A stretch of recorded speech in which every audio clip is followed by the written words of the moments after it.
Dans ses mémoires intitulées Sinatra and Me, In the Wee Small Hours, l'ancien manager de Frank Sinatra, Tony Obdisano, revient sur un fait divers qui a marqué le monde du cinéma, la mort de Marilyn Monroe par overdose le 4 août 1962.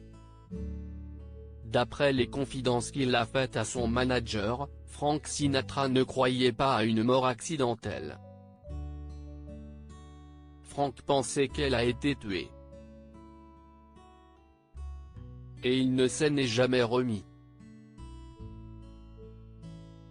Ce ne sont pas les théories et autres complots qui manquent autour de la célèbre star de cinéma, mais Tony Obdisano va jusqu'à dire que Frank Sinatra était persuadé que les Kennedy étaient impliqués.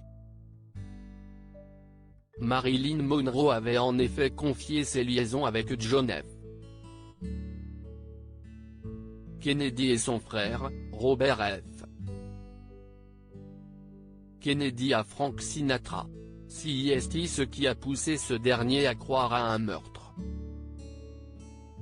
Juste avant sa mort, Marilyn Monroe avait renoué avec son ex-mari Joe DiMaggio et comptait l'annoncer dans une conférence de presse. Des rumeurs ont alors supposé que l'actrice était prête à faire des révélations sur ses liaisons avec les Kennedy et CIST, selon les propos de Frank Sinatra rapportés par Tony Obdisano, ce qui aurait provoqué sa mort. Frank m'a dit qu'elle, Marilyn Monroe, note de la rédaction, n'aurait jamais rien dit sur les Kennedy parce qu'elle avait toujours des sentiments pour Jack. Il était persuadé que si une conférence de presse n'avait pas été annoncée, elle aurait vécu beaucoup plus longtemps.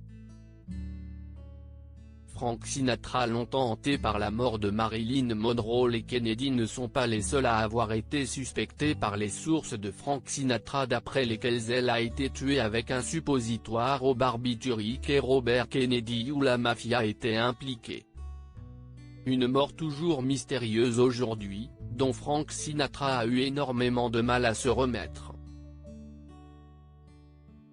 Bien que les deux stars n'aient jamais entretenu de relation amoureuse, l'ancien manager du chanteur affirme qu'il était très proche, Frank Sinatra la trouvant aussi belle que drôle mais trop fragile pour qu'il se contente de coucher avec elle pour ensuite la laisser.